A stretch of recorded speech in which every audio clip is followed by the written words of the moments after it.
what way are we ensuring that polio survivors have dignified jobs? Our assistive devices are our leg. No one is immune from disability. You just have to give that to me. I am a beautiful woman. Polio is a part of me. So that together we would live.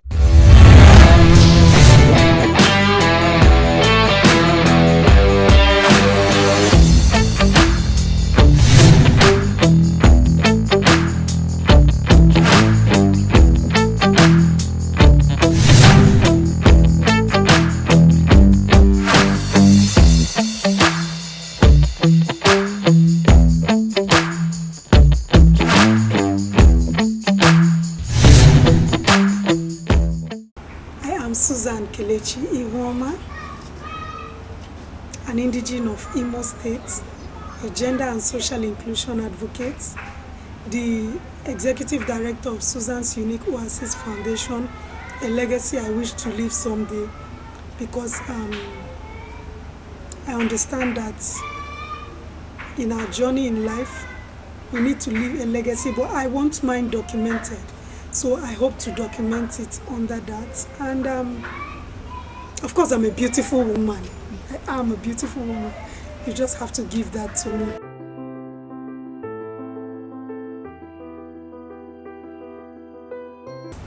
So I had polio when I was 3+. In fact, it was a case of I went to school on a Friday, and by Monday I didn't have my legs to go to school. That was exactly what happened. I fell ill and I was taken to a hospital to treat me, and I was given an injection in a big hospital there in Kano State where I was born. And so by the next morning, when it was time to bathe me for school, I had lost use of my legs.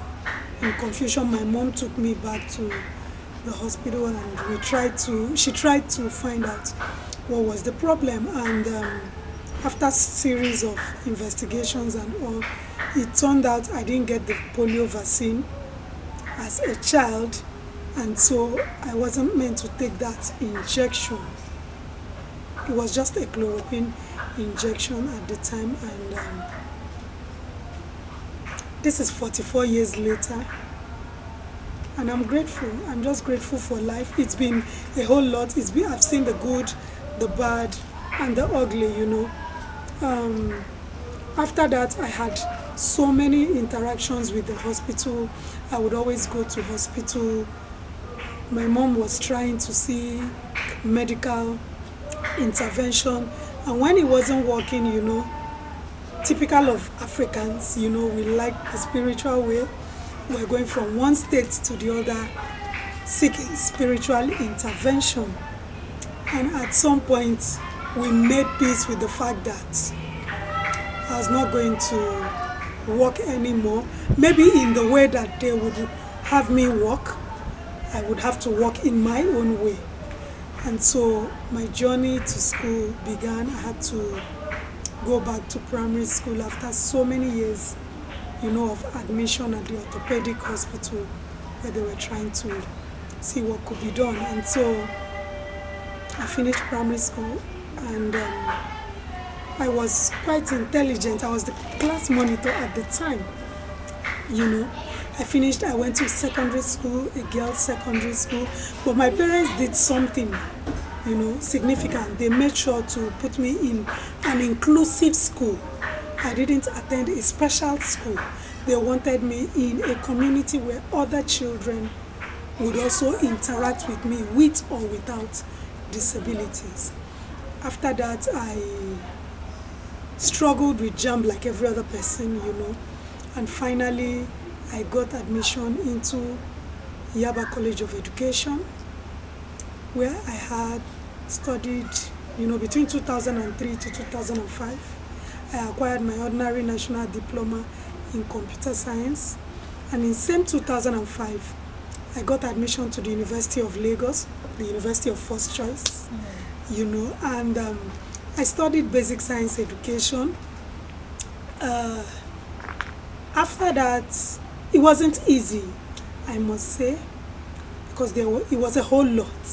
the challenges, adapting to the school environment, inaccessible lecture theaters, long distances to work, and what have you. But I survived it, and after graduation, after some years, I told myself that I needed to go back to upgrade myself.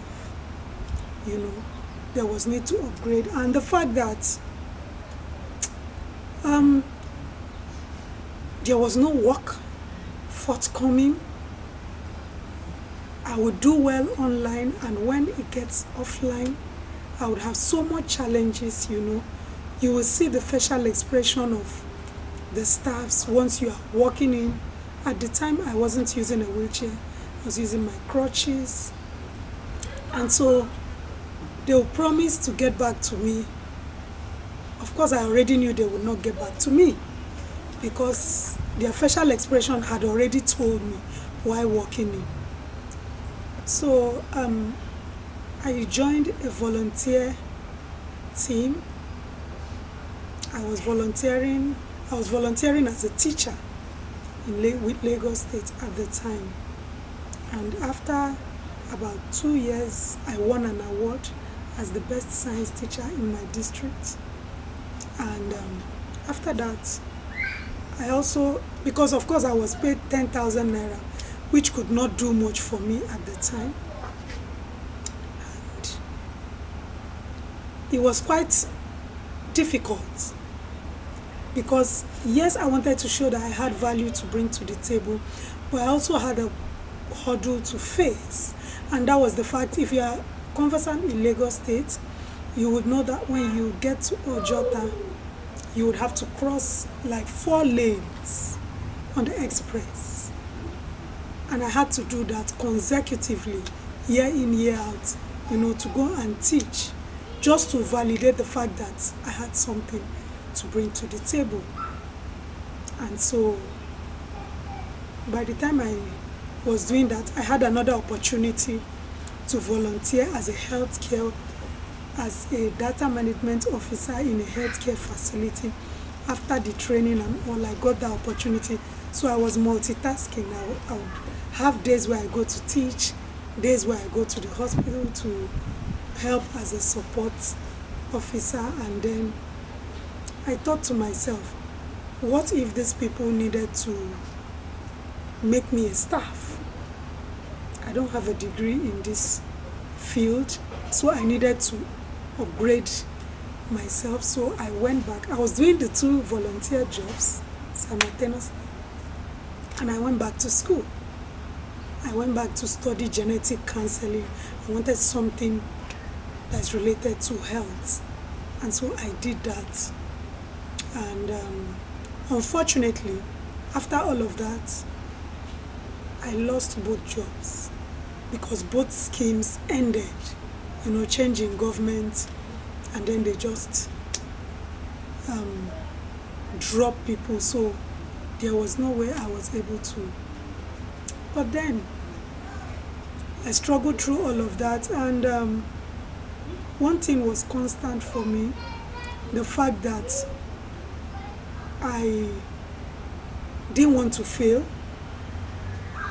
because disability had put me in a tight space where for every step in life I had to validate my presence. So I needed to see that I break out of that circle and do something different for myself.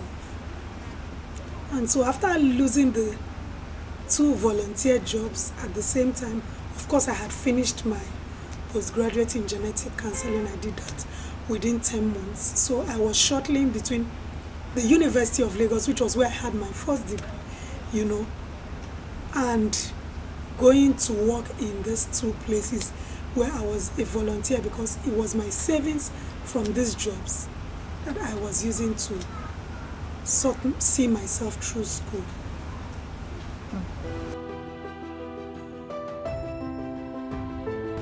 For me, it was the fact that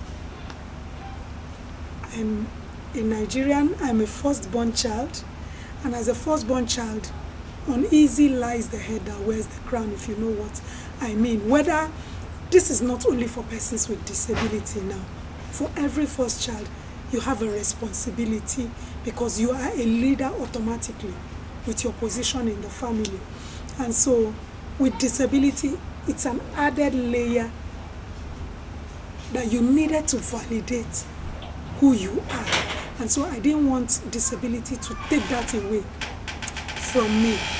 I wanted to show the fact that impossible is there. Polio would not make me less. Polio would not take away everything I needed to do as a human being first, because I also understood the fact that I am a human first before polio. So I needed to actually stay focused, hold on to God through the ups and downs. I won't say it was smooth, but God was there. I had the support of my family and friends, and so I just kept on pushing because I wanted more from life. I didn't just want to be the regular lady with a disability who sits in a corner and, is set out for pity party and saying, oh, please, I have a disability. No, I needed to showcase that I had more to give beyond that disability, and that was what I came up with in the course of my journey.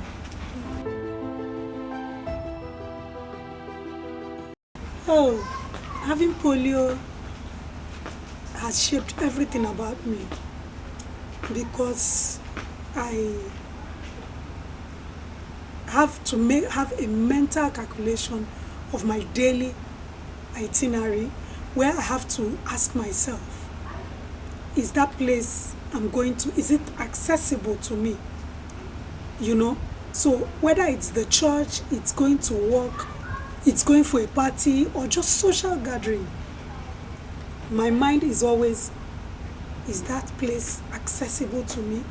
Can I access the venue? Can I do this? Can I do that? For everything that I have to do, polio is a determinant for me, because if it's not accessible, then I would have a challenge going to wherever, doing whatever it is. Even when I need to do something, the first question for me is it accessible to me? From the accommodation that I have to get for myself, going out, my interactions on a daily basis, everything is it hovers around polio, because I have to be sure it's something that I can do independently. It's not something that I would need so much support, because you might not always have people around you. And so I want to be able to do the things I need to do independently without having to look for help. So polio is a part of me.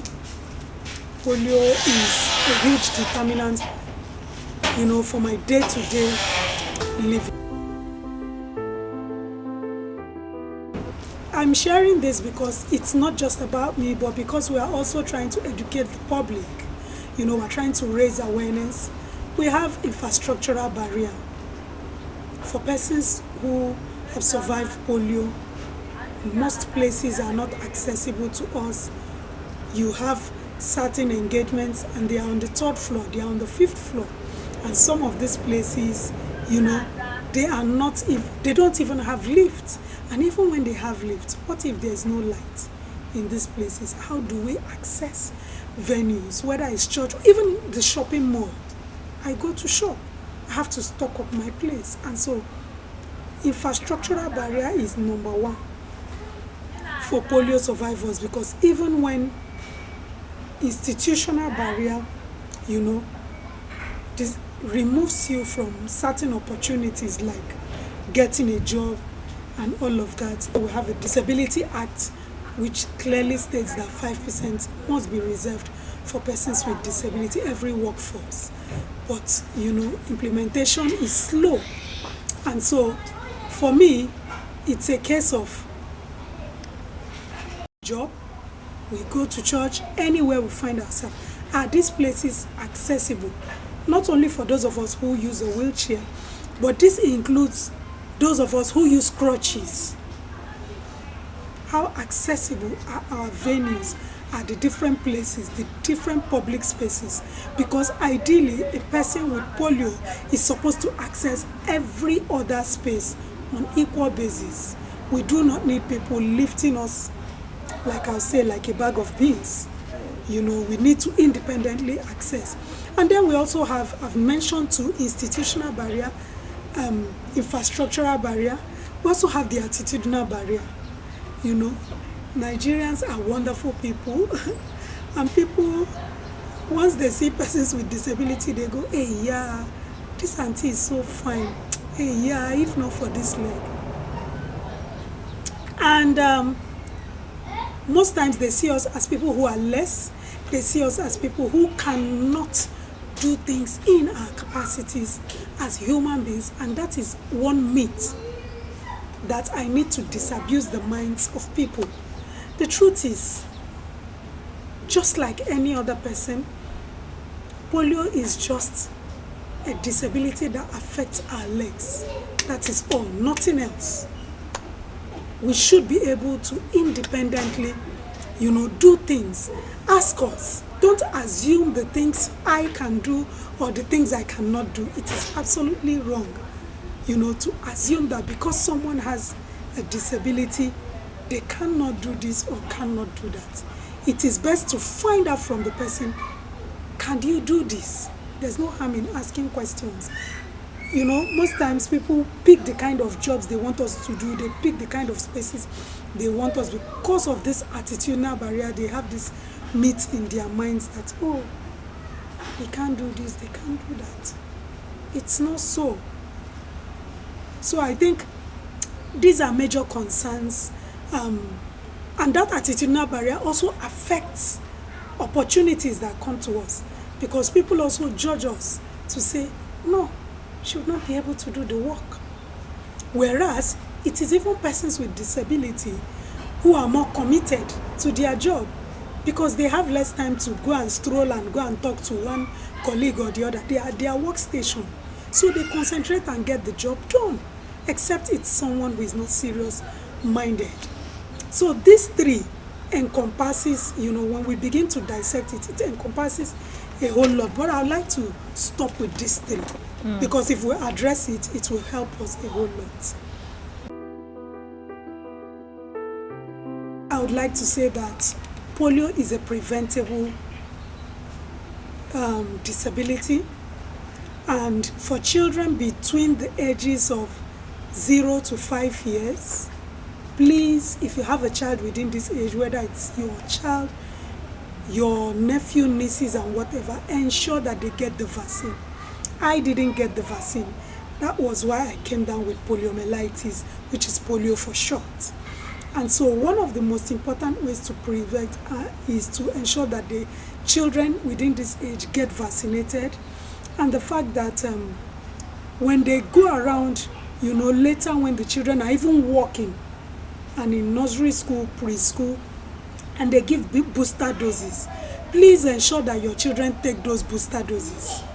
There's a reason why children keep taking the booster dose until they are 5. So, there's no harm. You're not paying for it. Why would you not take out your child to have your child vaccinated? We don't all have to come down with poliomyelitis. For me, it was ignorance at the time because in the far north where I was born, it wasn't something that was, the awareness was very low at that time. And being the first child, my mom didn't know, the pros and cons of giving a child vaccine or not giving a child vaccine. So now that we are here, people should endeavor to take their children for vaccination. And polio is not a disability that is transmittable. Because people also, I need to disabuse the mind of people. People also believe that, oh, if I marry her, or if I date her, or if I have anything to do with her, or him, as the case may be, I would have a child with polio and all of that. It doesn't work that way. Polio is not something you many polio survivors, I know families couples, the husband and the wife, they are both polio survivors, and they actually have children who do not have polio. So it's not something that can be transmitted. I need to make that public, and it happens within the first 5 years of life, most times. If you check most polio survivors, it happens within the first 8. So that is why you need to take the vaccine. When they go for booster doses, take it, and understand that polio is not something that can be transferred from one person to another. It's preventable, and we should ensure that while we try to end polio, we should also try to support survivors, because they also need rehabilitation.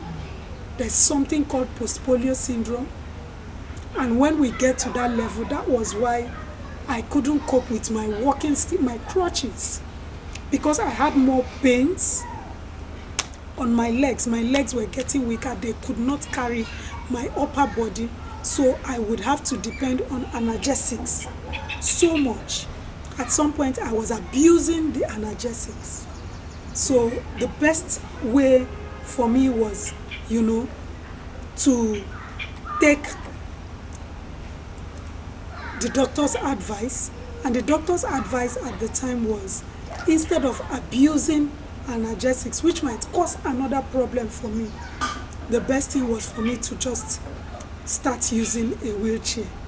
And I had to start using. And now that assistive devices are expensive, I think we should also start looking at the legacies of those who have survived polio. How to ensure that we don't just make them objects of charity, people who just get wheelchairs, but people who have support that is sustainable to help them have independent lives, so that they in turn can, get the needed assistive devices that they need to champion their causes. So 24th of October every year is World Polio Day, and for me, as it's my lived experience, so it is an opportunity for me to share my story with the world, because it will be useful to someone somewhere. Someone somewhere needs to hear that story, to feel encouraged, to feel empowered, to know that they are not alone. Polio is not a death sentence, and I have been raising this awareness now because I discuss it based on the different lenses, and how it affects polio survivors, whether it's transport, it's access to health, it is what will I call it now, access to employment, opportunities on equal basis, even politics, leadership.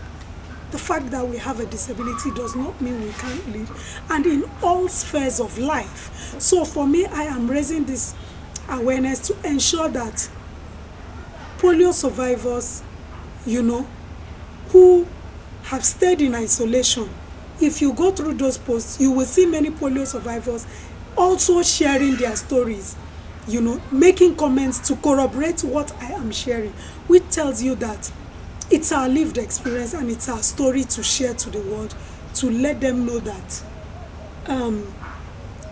beyond that day, how do we begin to ensure that the legacy of those who survived it is sustained, that they are able to live dignified lives and be able to contribute their quota to society, on equal basis like every other person. So for me, it is a story I would always tell forever, because polio is a part of me.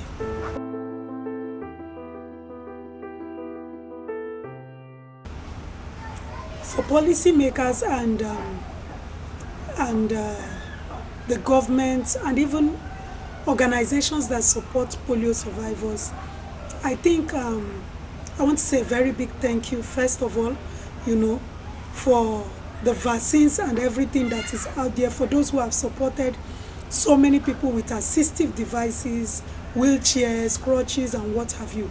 But beyond these things, I think it is critical that we look at sustainable support.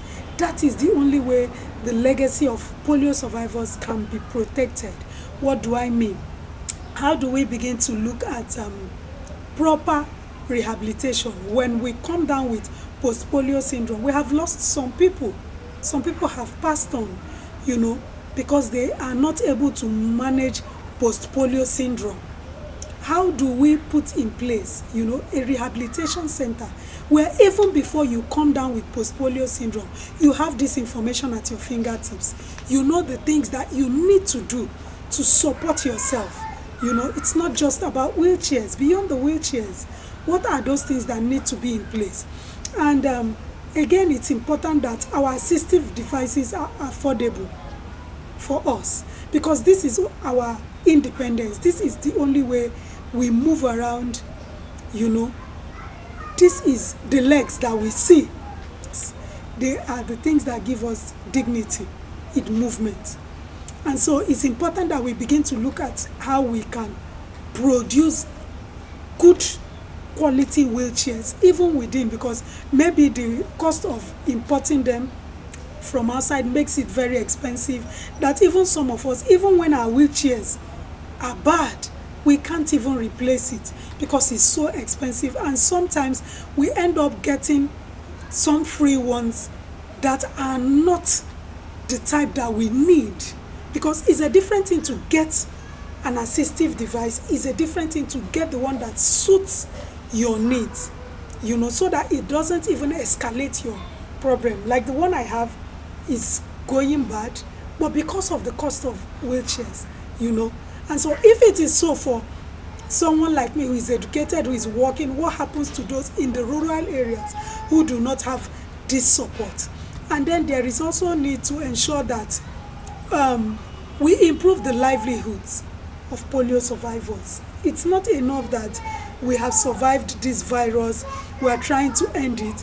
In what way are we ensuring that polio survivors have dignified jobs that can support them? If people who are polio survivors have jobs that can support them, trust me, we would be able to do the things that we want independently. So it's important that the livelihood, proper empowerment, not just, teaching one skill and just putting together something. No, it's not enough. Does it suit the needs of the people?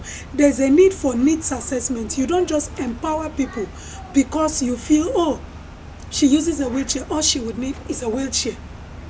There's need for proper needs assessment. Find out what the survivors need and tailor the interventions you want to make to their needs, not just because you want to give wheelchairs because wheelchairs are out there. It's important that policymakers conduct a needs assessment before they render support, so that they don't render support and it will not be useful to the person you are giving that support.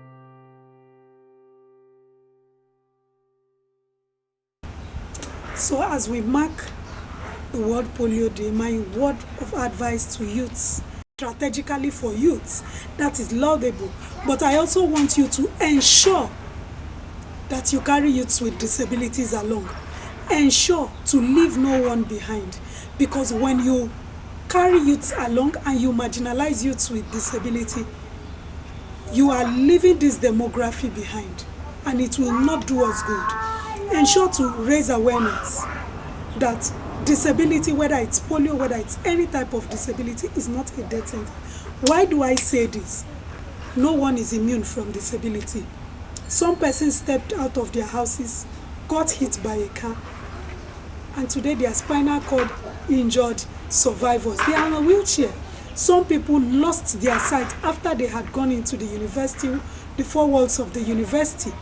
So when we begin to amplify these things and not leave it as an afterthought, it helps to build a resilient society where everyone is seen as equal, where everyone is carried along, where persons with disabilities do not feel like they are not part of society just because, they have a disability, but a place where they feel welcomed, where they feel, We're all human beings, whether we have a disability or not. And to tell you, in Nigeria, we have over 35 million persons with disability. So this is a large population that cannot be underestimated. We need to carry them along. You need to also learn their challenges. You need to also learn from persons with disability. It will also help you to build your own space and your community, and to have conversations and interventions that drive change. Because you have not driven change if you leave, the young ones, if you leave persons with disability behind as a young person, because somehow, somewhere, if you don't have an accident, old age can even leave you with a disability. There are different factors that leave people with disability. So let's make disability everyone's business, whether you're a youth, you're an elderly person, you're a child, anyone who sees this, whether you're a caregiver, make disability everyone's issue, so that together we would leave no one behind.